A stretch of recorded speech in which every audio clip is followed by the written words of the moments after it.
What is up, guys? Hello! I hope you guys are all doing well. It's your friendly neighbor Luka, and I am your solo host again for today's The Summon Up stream. If you guys didn't catch us for our first one, basically today's stream is going to be talking all about E7WC. We had the main matches as well as the finals happen in between the last one, so there's a lot to talk about today. And so I have some very special guests with me today.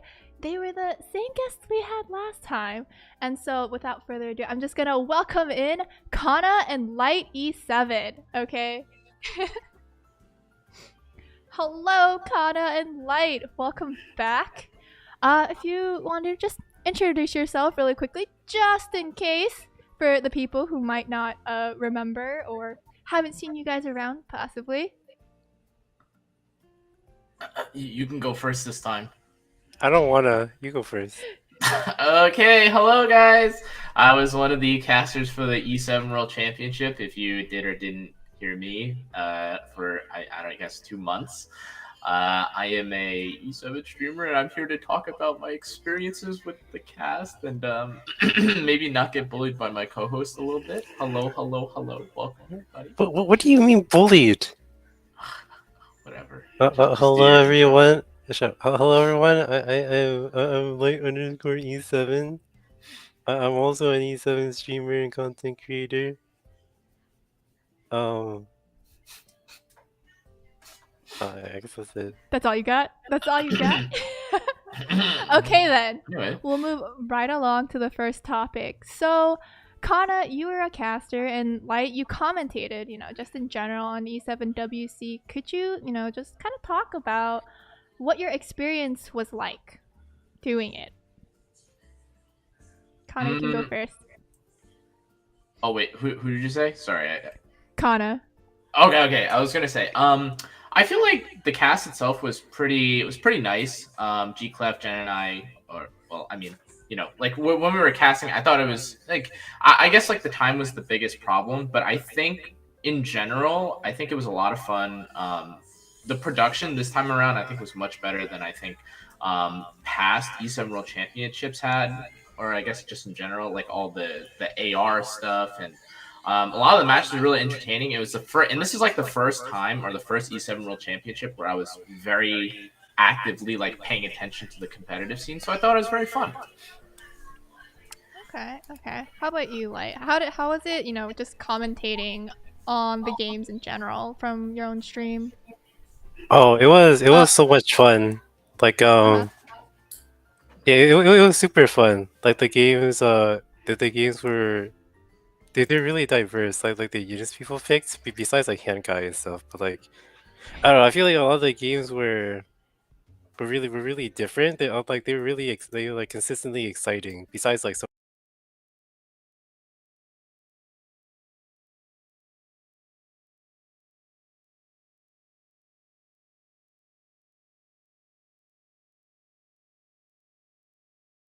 Like from YouTube.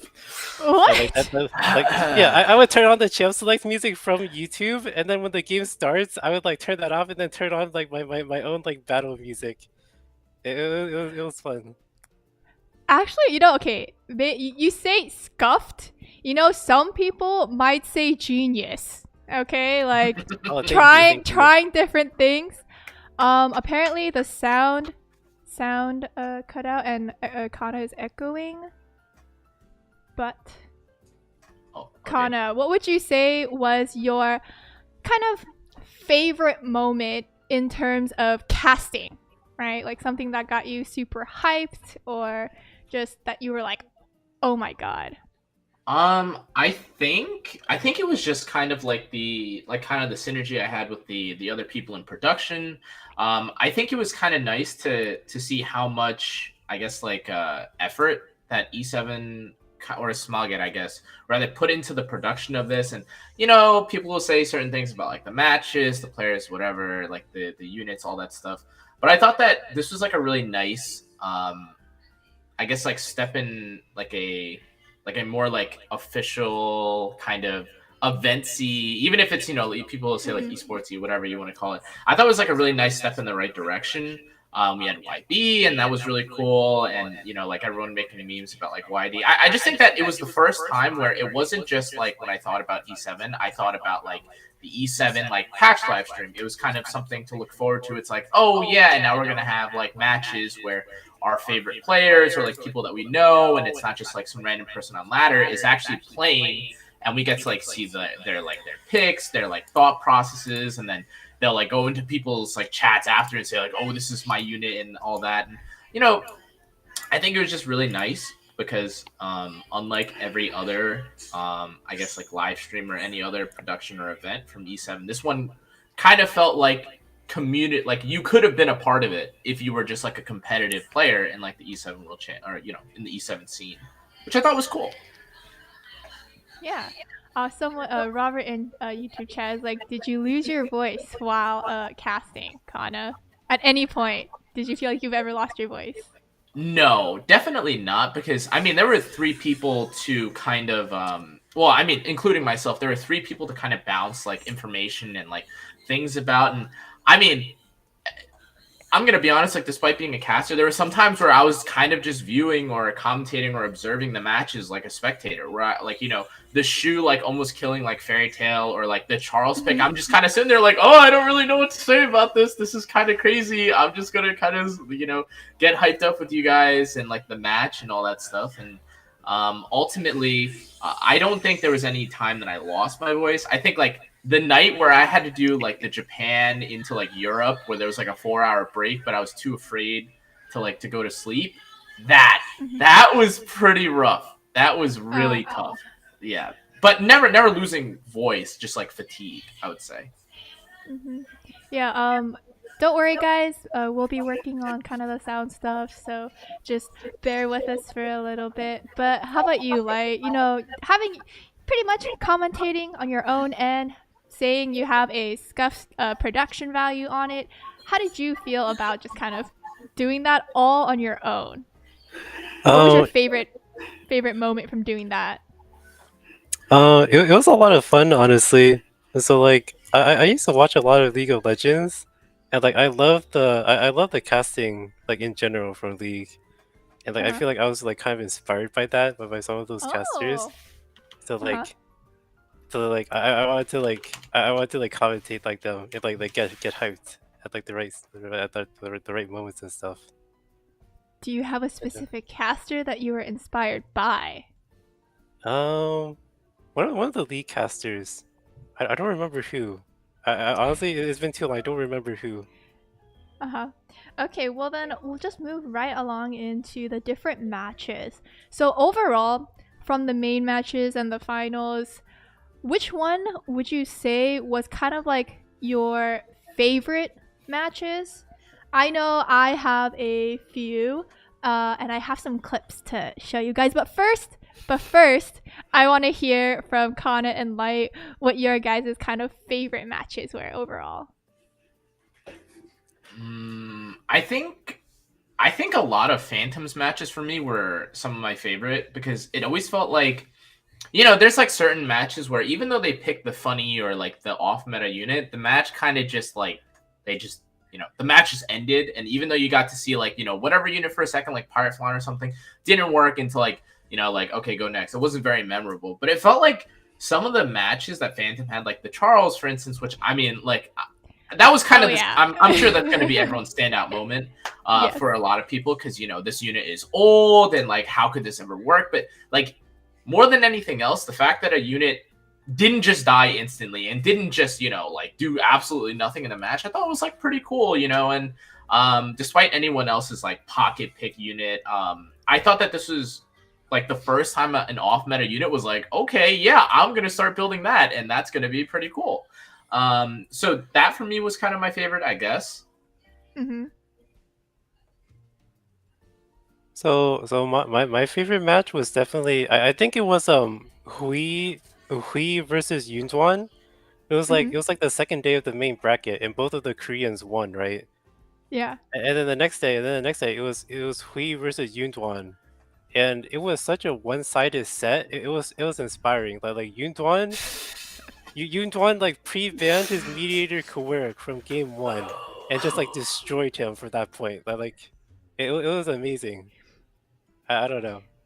Life's I just didn't. like my favorite game was the fast, whatever can go fast. Yeah, I mean, yeah. like I don't know. Like when you're in those races, like I know it's probably fun to see like some of the fast matches and like the speed races, but like if you're, I'm sure I'm not even I'm sure. Kat has said this a lot. Like once you become the racer, you realize it's not very enjoyable I because mean, like it your wasn't. match takes. Sorry, go ahead. It's not like he got cleaved or anything, but I feel like Yunduan just Mhm. like did like dismantled his draft, right? Like he Mhm. recognized that Hui was so extremely reliant on hand guy, and like he just removed it from the get go, and like it just like broke him.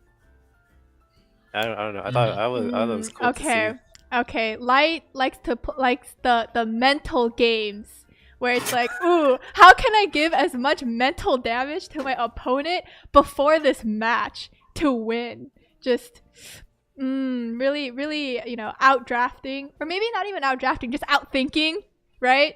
Your opponent. But Yeah.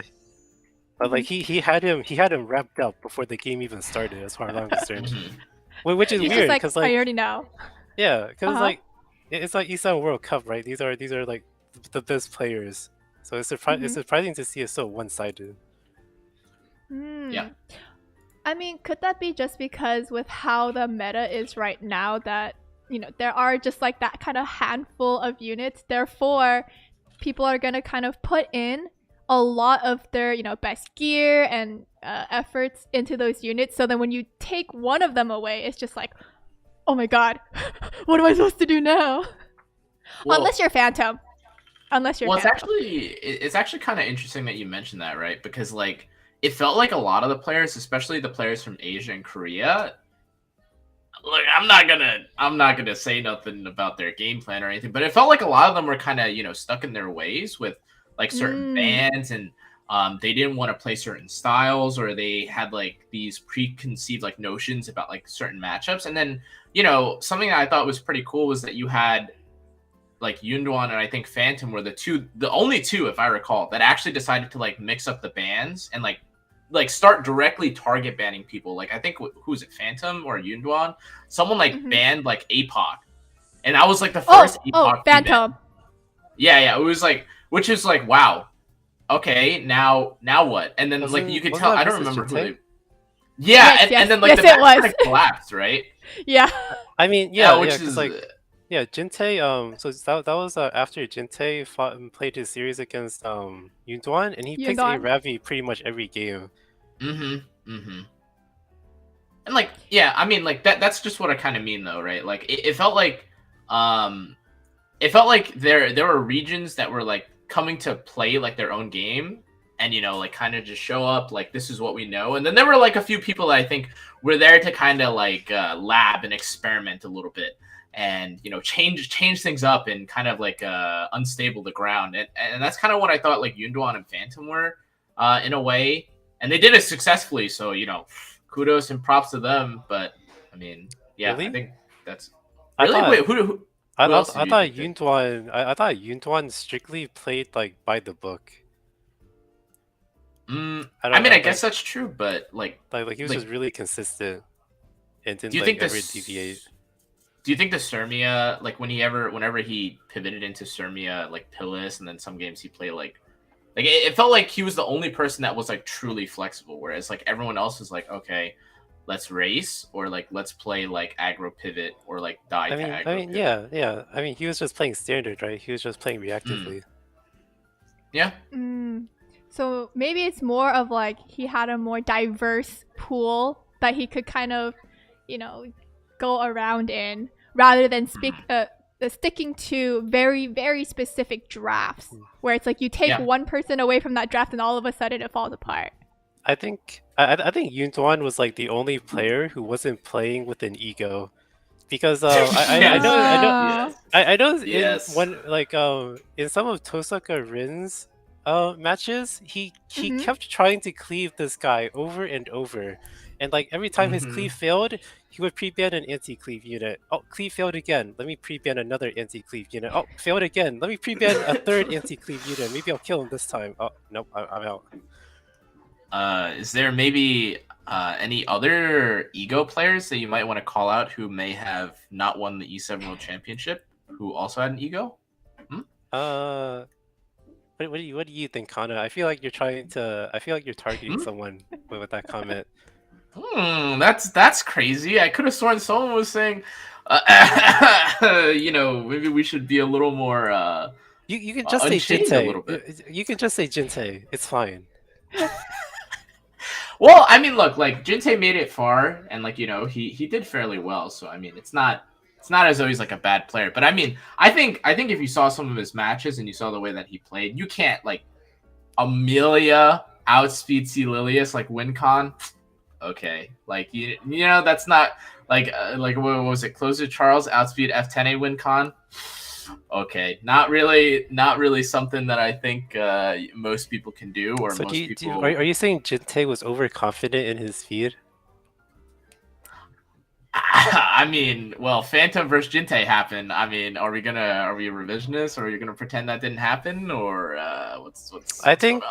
I don't know. I think both players knew what they were getting into. I'm pretty sure both players knew like both of their openers were 300 speed each. So like Mhm. it was a coin flip. It was just a coin flip. That's something you have to accept, right? Yeah, I mean, like, but like you think about it in that match, like I feel like Phantom played with a like even in that match, right? Like Phantom didn't play with a like all my units are going to be faster. Like he ungeared his Ran, if I recall, right? Because I don't think he picked it at all in that series. And I mean, I don't know how you could have Ran geared with like a 320, like a 301 closer basically has your best gear. And I mean, like when you hit that sort of point, I feel like he's more like mind gaming and like thinking more about the game than I think than Jinte. I'm sure was kind of just playing like a little more like his own game, his own plans. Like he surely did not expect that to happen. But I think Phantom was actually thinking, he's like, wow, like you know what? He probably thinks this is slow, but I'm gonna outspeed the shit out of him, and then high risk, high reward, right? Honestly, they were both egoing each other. I'm Yeah. I'm pretty sure For that Phantom laughed specific set. afterwards. But do you think Phantom did that in any other match? I mean, I think wasn't his closer Charles banned in the next set? Oh, it was against in the next set of matches against Yoondoan. I think Yoondoan Mm-hmm. like pre-banned it. He was like, I don't Mhm. want to go against that. Yeah. Mm-hmm. So we may never know. Yeah, Yeah, I it mean, was the I don't first know. ban. I think it was just different. That's why I thought that's why I mean I called Phantom to be like my dark horse, even though it really wasn't a dark horse. He kind of just like smoked everyone on his way to the finals. But I mean, like like that's what I liked about him, and that's what I was most impressed about him. And obviously, haha, yeah, you were impressed by the winner of the whole thing, like haha. But yeah, I mean, like he was a really surprising player. No one expected him to do as well as he did, but also Yunduan too, right? So. Mm-hmm. So in some of the matches, I'm thinking specifically like the Gente and Yoondoan one, where it's like Gente should have won some of those matches, right? It was just he just got Mhm. so unlucky. Do you think there could have been other ways that some of these matches, could have gone a different way? If not just RNG, but maybe like a different pick or like if they used their skills just a little bit differently, like the match could have gone a different way, Okay, Kat, I want you to respond first because I'm gonna wrap my lineup in like 2 sentences, so you can. What do you think? What do you mean? Well, I have a very quick conclusion to this answer, but I'd like to hear what yours is first. Huh? Oh, I mean, sure. There are a bunch of like small micro decisions that can like change the outcome of a game. And like of course people will lose because of 15% all the time. That's just the Mm-hmm. nature of the game. Yeah. But I mean like it was a best out of 5. So there are plenty of True. games to play to like mitigate that RNG. So I don't think like Jinte lost horribly because of RNG. Like Mm-hmm. I do think the Gente versus Yuntuan game should have been 2-2, but unfortunately it was it wasn't like that. Mm-hmm. Okay, Connor, you're like, this is gonna be very concise. I've got it down. Listen. This is not to like kind of go too far about it, but I know there was like a lot of there were a lot of criticisms and comments about like the format. No double best of five. But I mean, like any way that you spin it, Phantom was like playing with his food. Like I don't know how else to say it. Like it didn't look close. Like it didn't really like none of the matches. It looked like he was laughing the whole time. Like he started like picking pocket picks. Like that wasn't. It didn't matter, right? And for me, he could have won against Yunduan, got sent to losers, like to fight Yunduan again, and then like whoever won, Phantom Gente, Yunduan Gente, or Phantom Gente, Phantom Yunduan. I think it was still just gonna be Phantom. Like as the eventual winner. He was just too hot that day. I said it on the stream too. Like he was just feeling himself. Yeah, someone in YouTube chat's like Gente lost because his opponent was the Terminator. So what does that mean? I don't know. But we've been talking about a lot of different matches, and there were kind of two specific moments that I really want to kind of highlight that I was just kind of like, wow. And the first one is the Gente versus Yunduan match, where Yunduan Senya. Okay, this is one of the moments in the game where it was just. It really looked like Yunduan should have lost that match, right? But then his Senya was just living by a thread and then like helps him win that game. So if we can just pull up that clip for you guys really quickly. I just wanted to show it because when I saw it happen, it was just like she should have died. Okay? But she did it. And so I just wanted to share that with everyone. Just about be dead. If she doesn't crit the Senya, she might die. Ooh, and it does hit Karen as well. Oh wait, she's barely. Oh my god, this match. Spectre Tenebra not dying is a pretty huge deal. He does get the defense break. And if this Apocalypse Ravi misses, I think this is the one where he didn't stun the Senya with Senny. Yeah, that's she's dead. Was it earlier? Wow, that's living by such slim margins. But another there's a barrier for Oh god, like I don't know. How do you proc 2 burns on Senya and not die? Like at that HP with Carrot. That's crazy. That was so intense. And then like she I think Senya ends up also provoking the Ravi, I think, after, and then still lives after. It's kind of insane that she just lived through everything that was just thrown at her. Okay? So that was one thing that I will say I was kind of impressed by, specifically by Hui. Like the adaptation from, I think the main stage, like main bracket into like the semis and the semifinals, I think it was, or like the winners finals, where like everyone basically had Senya built by that point. I think it was like pretty impressive, and I think Hui was actually one of the only people that had like an effectiveness Senya built, and it really looked like he could have won that match too that he had. And I mean, you guys saw how good the Senya looked there, right? I mean, obviously, it's a little dicey as to whether or not Senya was great there because she really was living on a prayer there, but I really did like Senya as like an adaptive pick that kind of like as the E7 World Championship meta developed, we got Senya where she was not seen in any other match, right? I thought for me that's what I really liked from those matches. White, did you have any comments? Oh, I hate Senya. I think she's a mistake. I don't think that this 50-50 anti-crit RNG unit should be good ever. Like why they give her a provoke on S3? Do you guys remember the game where Diane got provoked by Senya S3 and then she got provoked 5 times in a row from That was Senya Hui. That was the Hui game. I thought he was so smart. Effectiveness so Senya. unethical. Get this unit out of here. My god. Wow, very, very nice match. I liked it. That was kind of funny. You don't think Diane is overbearing too? Like I thought it was so nice when Dian got provoked, because Dian's kind of the same way, but just a little different. She gives anti-crit to your whole team. Only difference is she gives like, you know, she doesn't CC. She just gives you anti-crit and attack buff. That's kind of annoying too, no? That's so a 50-50 unit, huh? Like the same passive as Senya. I don't know, whatever. This Cleaver guy, man, whatever. Yeah, let's just keep Okay. throwing RNG units in.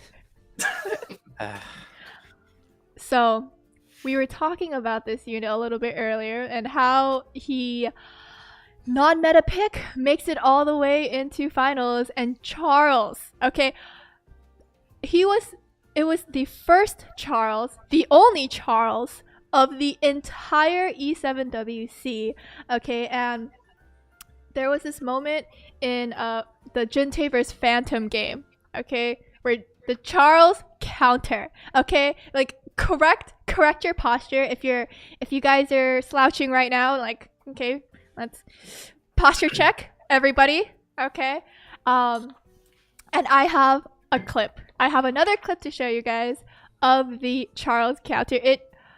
Oh my god, it was just so incredibly insane just seeing Charles. Okay, when was the last time you saw a Charles in RTA?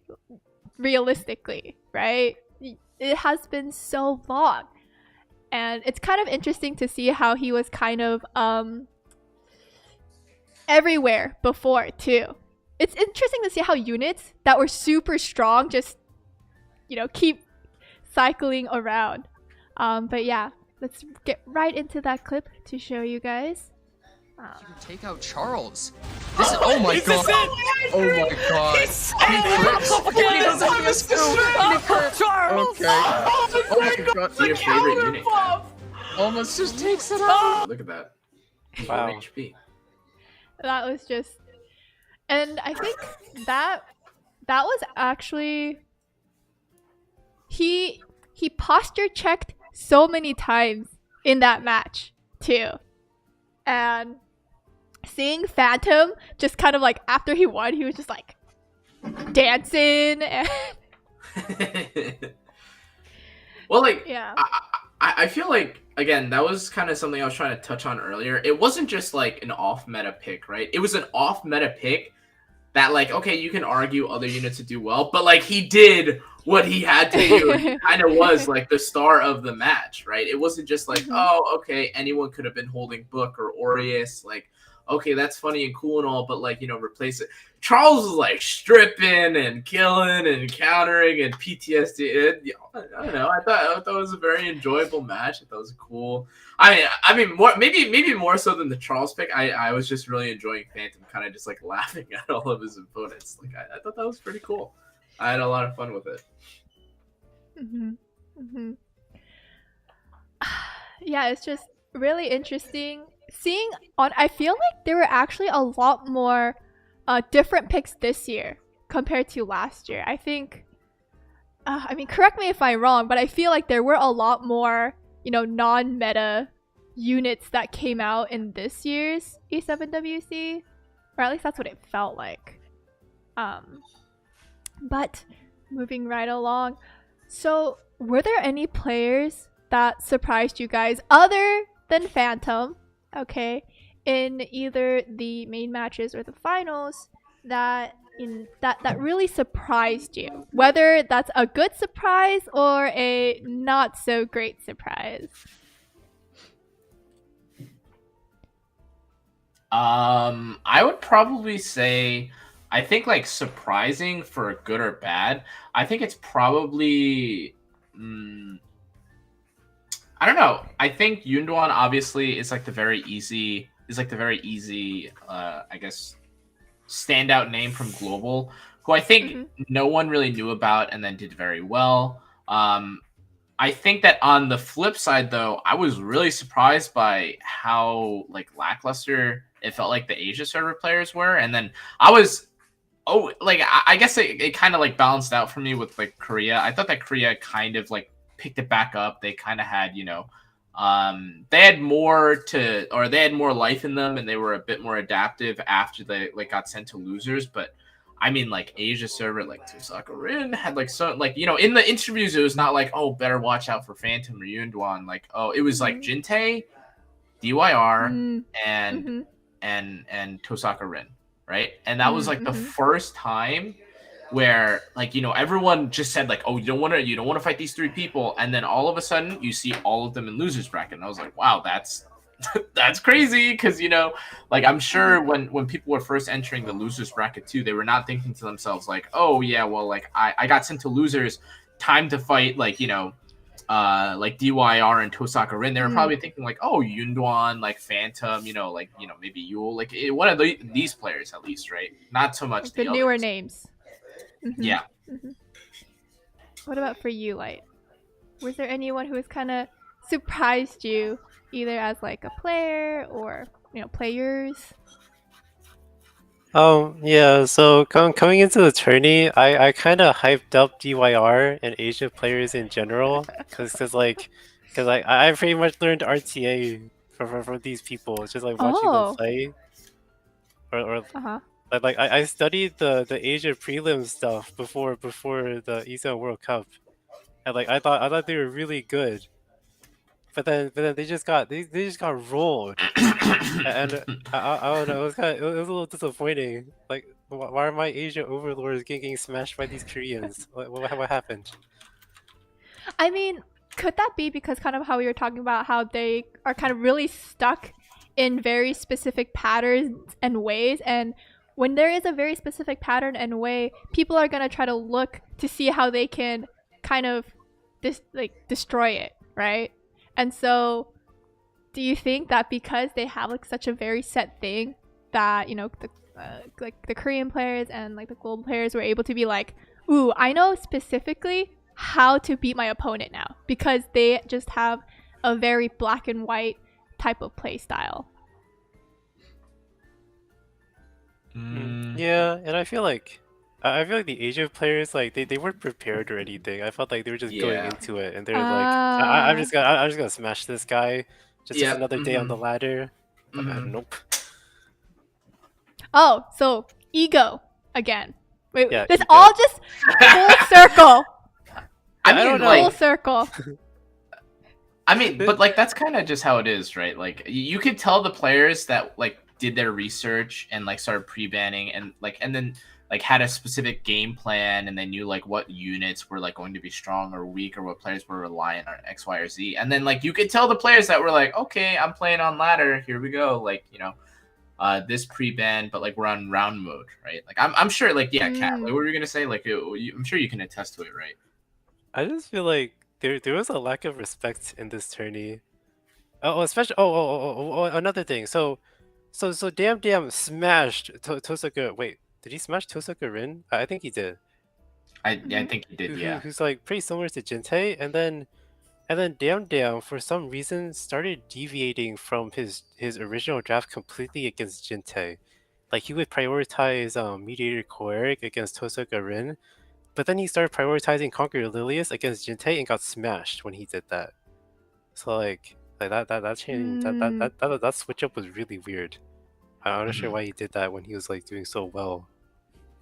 Like dealing The with disrespect and ego. Yeah, who knows? Who knows? Okay, well, so speaking of that, if you guys could have played in any of the players' shoes, right? Let's say you ended up being like Gente or Yundan or Hui or any of those players, do you feel like you would have made the similar decisions they did? Or do you feel like you could have made some different ones? So basically, it's like you're them, but with your decisions and thought processes. Honestly, I think the closest player I would be to would probably be Tosaka Rin. And I know he got smashed, but he was really stubborn and he had ego. So I feel like that's definitely me. So you think if you were Tosaka Rin, you would have just made the same exact decisions he did? Yes. Ah. Okay, what about you, Cannaaa? I feel like this question's a little difficult to come from someone who was in the pools and like someone that was not. I will say, because the qualifiers for the pools, right, was like when I had caught COVID, like this was before like what was it? Anime something? Anime Expo? Next? Anime Expo, that's what it's called. Okay. I was pretty high up on the ladder. I just want to say around that time, like in the round mode, and then I stopped playing because I was not feeling very well. But still, I think it's kind of unfair for me to say that I could like play better than any of these other players. I mean, I know a lot of people gave some of the global players heat when they were like losing to like Yunduan and stuff, because everyone's like, how could you lose to this player? Like people were like expecting like GA and other players to be able to take out Yunduan, right? And for me to say like, oh yeah, I could have beaten these players like too, is just, I think it's a little disrespectful. I think Cat's probably on the money when he says like, I would compare myself to like another player, and then we would both probably die, because I mean like ultimately I don't really play like any of these players. I think Cat and I play okay similar, not like very, very similar, but we both, are not the fastest anymore. Not that I really was. You were never the fastest. Yeah, okay, bro. Okay, relax. You could have let me had my like 10 seconds, all right, in between breaths. But just in general, I don't think that I would have done particularly well against like this sort of format where people can like ban you out. You know what I mean? So yeah. And I will say that like, especially being on stream with like other minds and like other people to bounce off of, like as opposed to being like just by yourself, it's so easy to point out like the mistakes. And so like while we do criticize a lot of these players, right, just remember like if you had thousands of people watching you and you're competing for money, like, okay, you're probably also forgetting like a skill here and there, playing that like die to this or that. So I mean, I don't think so. But at the end of it all, I think I would probably be like, shoot, what was that one? There was like one Europe player or JP player that was also a cleaver that tried to like cleave with RB, and he like died really quickly. That would have been me. You mean the dad? Yeah, the Japanese dad. Was that him? That him? Yeah. I just know that he tried so hard to cleave, and he started cleaving with RB, and I was like, that I have so much respect for you, because I know I would do something crazy like that too, and just die, and then no one will remember me, but that's okay, because I tried my best. Like I bust out of qualifiers, and, all good. But yeah. Also, chat. There's no survey. We had a little chest box today, and I believe the code is ML something. If you guys do exclamation point code, oh, so it is okay. ML Theater. So overall about E7WC, how did you guys feel about the tournament overall for this year? I mean, the production level I think was just much higher, obviously, but that makes sense, right?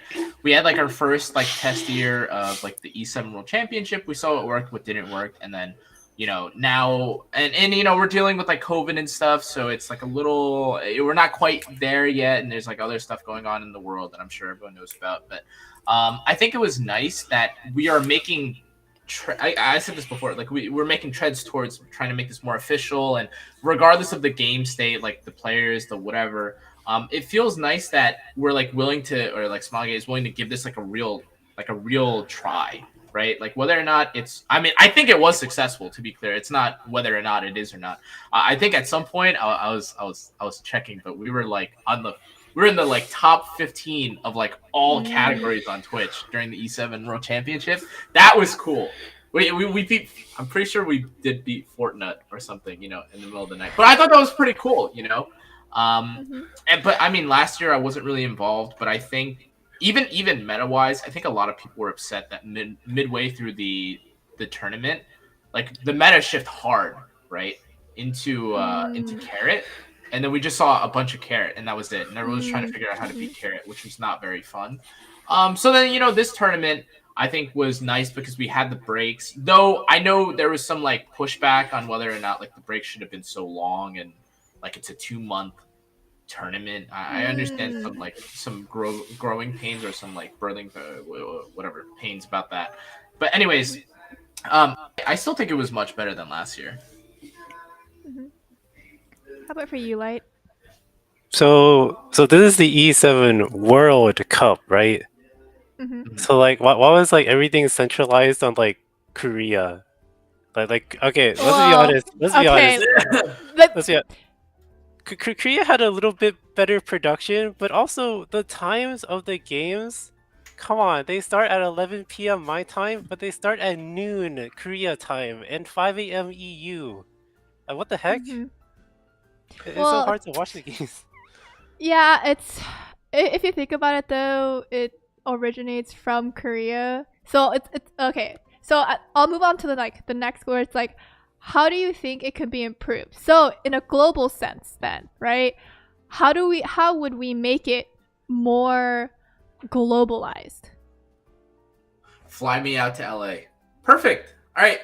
End of stream, guys. I'll see you next E7 World Championship. Thanks for my guaranteed slot payment, plane, hotel. What? I'll accept the offer. I What are mean, you no, saying? realistically, I mean, like, what are you gonna do? Because one region's always gonna get kind of shafted, right? Like, you know, you have Europe, you have you're not really able to deal with like every time zone being in like a proper kind of or no one's gonna have like a great like time zone, right? Like Europe was like 5 a.m. like it is what it is, and then you have like I think JP I think was noon, and then we were 11 o'clock. And the only thing I could think of was like, okay, what if you like pushed it back a little bit? But then it's like like East Coast America would start at like 9, and then Europe would start at like 4 or like 3, which is still not really great for Europe.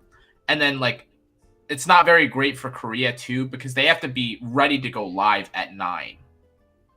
Like, right? Because like, you know, people know that the event, by the way, started at 11, but like production was there like hours before, which means that they probably would have had to get up at like 6, spend like 2 hours like getting ready, and then go live, you know, at like 9 o'clock. So just like kind of some context, like it's not super easy to fix it because it is a global thing, like as you say, right? And this is in other games too.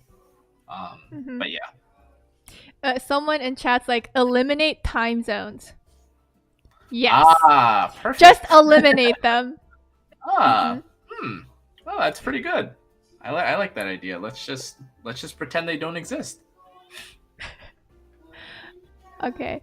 So, what other than, you know, trying to figure out how we could better have the tournament in time zones for a global event, what are some, you know, other things that you would kind of hope to see in next year's E7WC? I can already think of one, but I want to see if you guys bring it up first. I know it's a pretty big thing. I think the one that I wanted the most, or I don't know if I would want to improve it, but like if we keep it, I think one of the things that I really wanted to change or like improve on was like the prediction bar. Oh. And like whether or not there should be predictions in chat for like the E7 live chat. I don't know if there were or not. I wasn't really paying attention too closely to that. But like the prediction bar was just random. It kind of just felt like there was a bar. Like I know that there was some like there was an algorithm behind it, but the prediction bar was just getting like it just would just go back and forth. And I was like, I at some point I just stopped looking at it. I was like, oh okay. I mean like this kind of looks like a win, and then it kind of looks like a loss. And I don't really know how you would alter that. Maybe have something where like chat votes on like who's winning like the draft, and you can type like exclamation point like blue or red or something. I think other esports do that, and then like you can kind of like see who chat thinks is like winning in the draft. Like that's pretty cool, I think. And the only other thing I would say is maybe like squish some of the matches together, and then like it might be worse, but like or like do it for 3 days, something like that. Like I definitely think 2 days a week, and then like split so far apart was like a little like unnecessary, because the days were long, don't get me wrong, and I know adding more hours to it would be like crazy, but like we didn't really use like Friday, you know, Friday, Saturday, Sunday I think is like perfectly fine, and we probably would have condensed the E7 World Championship maybe to like 6 weeks. like 4 to 6 weeks, maybe. So I mean, one of the reasons why was we ended up having like a balance patch, like a balance in between some of the games, right? Which is why we wanted to make sure that players were able to have enough time to see how they, if they wanted to alter sort of, you know, their units, or to get a better understanding of what the changes were. So, you know, in that sense, does it become, do we have, like, how can we schedule around that to make it a relatively shorter E7WC, or you know, something like that, right? Well, I think Kat talked about this. Kat, didn't you say something about like not wanting like patches, or like specifically like either like ignoring like the typical timeline, or you were saying something about how like patches just shouldn't be like, there shouldn't just be like big major patches before like tournaments. I mean, this I is the only one think that we have, but so. I mean, I think I said this for last E7 World Cup. I think Mhm. E7 World Cup should be played on the patch that was on the ladder, because like these are the top ranking players like from that ladder, right? And then like they have to adjust to like the balance patches and all that, and new units coming out. I I, I don't know. It was just weird. It was just weird to me that Mhm. like the meta can change mid tournament.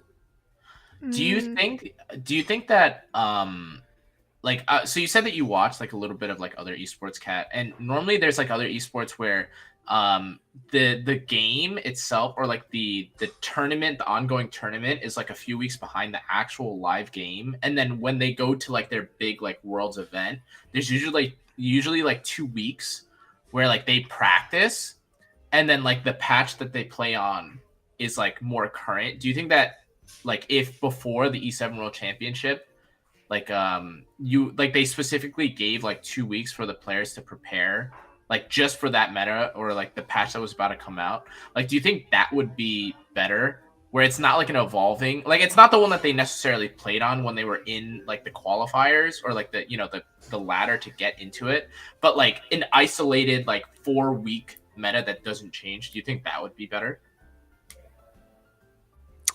Yeah, sure. Like, adaptability is important, right?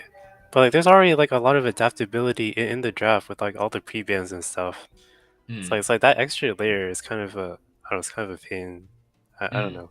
Maybe it's better, maybe it's not. I don't know. Okay. Yeah, I mean, it's going to be really hard to figure out kind of what the best way to do things, right? Because, you know, some people are saying how players are always going to have to adapt, and good players will adapt no matter what, right? So even if there is like a sort of meta change or a shift in the meta during the tournament, if you're a good player, you should be able to adapt to that, right? Um, but then we still have the other side of it, where it's like, people, when you're doing the play-ins, you're playing on a very specific meta at that point, which is why you were able to make it into being able to play in E7WC in the first place. And so if that changes, then it's like, well, then what if other people from the different part of the ladder who is better in this specific meta would have made it, right? So Yeah. it's like a weird balance of trying to figure that out, because maybe Yeah, certain no, I metas, you understand. know, yeah. Yeah. But I mean, I think these are all really good kind of like suggestions to just let them know in terms of what the players kind of want. Um, the one thing that I was thinking of that actually you kind of talked about it early on was the like the double play in from losers into, Mhm. or like into winners, right? It was like a lot of people were kind of upset that there was only that one match. Um yeah. I definitely think that, like, to that point, I definitely think it would have been a much, much, much, much bigger deal, if it was like a closer series. Like, I could definitely, not that I don't still think that it should have, you know, the proper like double elim format is the bracket reset, right? Yeah. When you have an advantage from winners. But I definitely think that if it had gone to Game 5, there would have been like and it was like a really close series between Phantom and Yunwan. There would have been a lot of angry people. I think, like for sure. Like I definitely think that. I don't know. It just kind of ties into like the spacing of like timing and like patches and because like ultimately like it was a long tournament. I think for as much as people wanted like that extra double bracket, I mean like people were also complaining about like 8-week tournament. Like what the like like I think that's pretty much unheard of. I think of in most games. Um, or competitive games that is. So it's like a little touch and go. Like some people like certain aspects of it, and sure, like the optimization could have been better, but like you can't please everyone. And like so long as we take like this criticism and we move forward with it, I think, I'm excited for the next one or the next tournament or whatever we get. Right.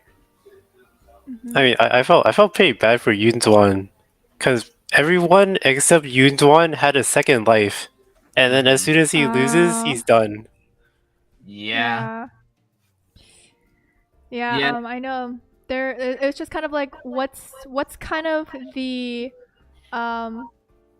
good thing about being in winner's bracket if you don't have that, right? It's just kind of hurts you.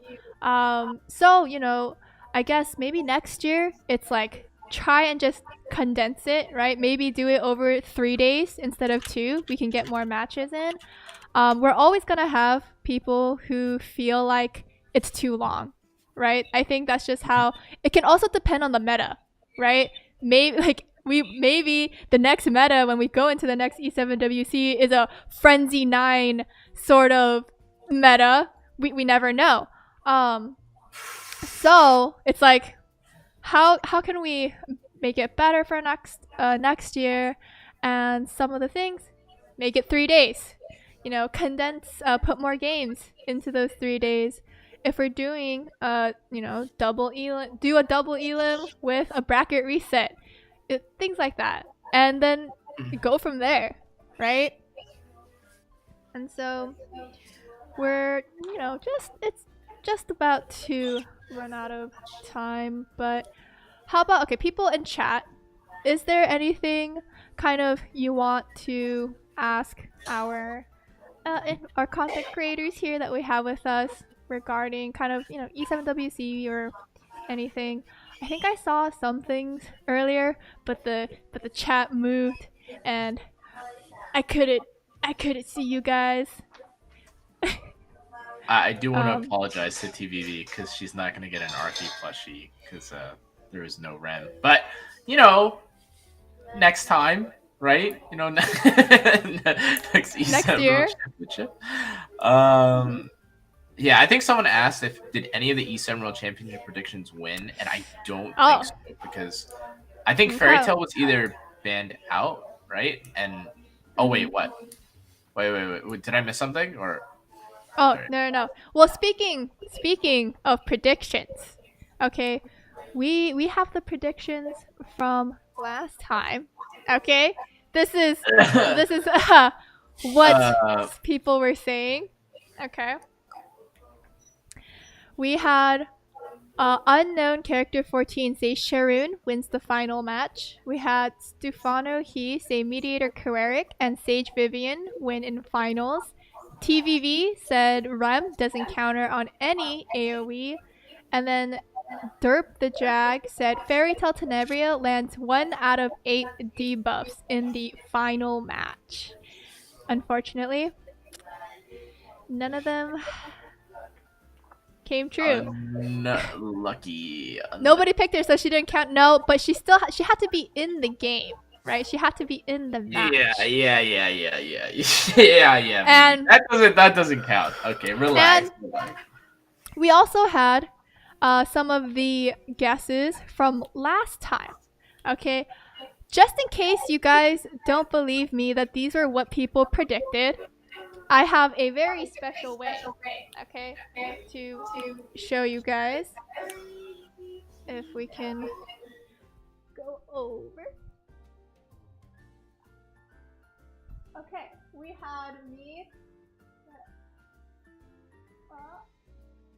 So.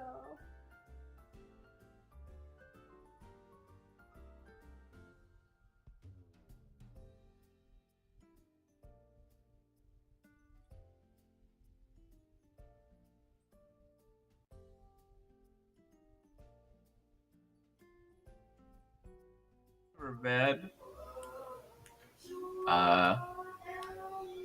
Okay. Unlucky. Unlucky. So that is exactly, we had that. Honestly, if anyone was kind of the closest, if we went on a like technicality thing, right? Don't say the could've- red one. No. No, not Rem, not Oh, Rem, okay. but the Gente out on the first round, right? If Light had said out on the first round of finals, you know, or he technicality wise, he didn't specify which first round, right? Don't let this guy win. Can I have But- a plushie? Don't let this Come on, guy give me win. the plushie. But- Don't let this guy win. Don't let this guy win. Don't But let this guy win.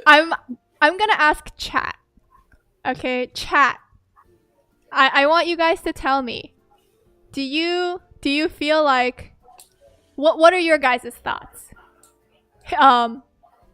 Light said for his prediction that Gente will be out in the first round. That is all that it said. How do you guys think that is a correct prediction? Absolutely. Absolutely. No, I'm seeing a lot of no's. L's. Oh, nice. Nope. Oh. Shut up, Kata. Ooh, hey, this is looking like a 0 to oh my goodness. What are these Y-lettered beginning words? I'm seeing a lot of no's. Yes, so Connor gets mad. Yeah, man. I mean, you know, man. Dude, you're okay, if Light wins, Vivi wins. Huh? What do we think? Huh? That's a technicality, okay? Cuz I mean, technically she didn't. Right? Oh, so Technically Cat didn't specify. So if one wins, then the other has to too, right? But I mean, I don't know. It was a fun set. I think the predictions are really fun. I hope we do this again. And yeah. maybe next we time could we'll be a do- little more. Well, maybe next time, Kat, we should pick a little more realistic of a of a take. No, it had to be, the first one was like realistic and the second one had to be like completely Oh, bizarre. out of there. Yeah, you know? Yeah. So but yeah. That is all I have for you guys today. If our guests would like to drop their socials for us, Cannaaa, if you want to start this time. Hello everybody. It is me, of course, as you've seen on here. It's Cannaaa, one of the two E7 World Champ, or I guess technically three E7 World Championship casters. I stream on Twitch and make YouTube videos and tweet and have a Discord and all that stuff. But yeah, you guys probably all know who I am. If not, hello, welcome to my introduction. I will be streaming for like a little subathon sometime later, a little shilling. But I mean, just Wow, in nice general, plug. I mean, she asked, you know who, so Yeah. I can actually, someone asked. But again, yeah, I'm your resident clown circus, Barker. Yeah. Oh, no, she knows too. Oh god. I didn't even have to say it. Oh god. But yeah, Mhm. thank you for having me on. Like, if you want to drop your socials for us. Oh, hi. I stream at twitch.tv, light_E7. I mean, that's like all my socials. Okay, thank you so much. Wait, tell them about your coaching. No! What do you mean no? Okay, whatever. This is like the best audience to do it to, by the way. These are I'm the people good. that really care about competition. You know? Light's so modest and humble. Cannaaa over here trying to get Light to plug Listen, in his, it was a coaching. sprinkle, like a Yeah. tiny little dab. Okay, it was not full. Okay. Connors just trying to help out his friend Light because apparently Light does coaching. Someone on YouTube was like, what? I think at the barking thing. So just I think you can find it pretty easily if you just know where to look. Okay, it's pretty fantastic. But on Twitch's side, if you guys can help me find someone to raid, please, on Twitch, then we will raid them and then we'll have the end of the stream. So if you guys can help me figure out who to raid. We can't raid Cannaaa. Cannaaa isn't live right now. Okay, he's live with us. Sorry. Later. But anyone else? Is Car on right now? Okay. Car. Oh, Xander. Actually, Xander has been raiding us the last few times. So I think we should give him the nice little raid. Could you guys help me with the spelling of his Twitch name? Because I want to say it's like DZANDER, right? Yeah, it should be D Xander, like how it sounds, but with an extra R at the end. Okay, D Xander with an extra R on the end. If we can get that raid message ready. And what should be our raid message, guys? Oh no, what should be the raid message? Help me out. Cat? Come on. Oh no. What? No. Bark raid!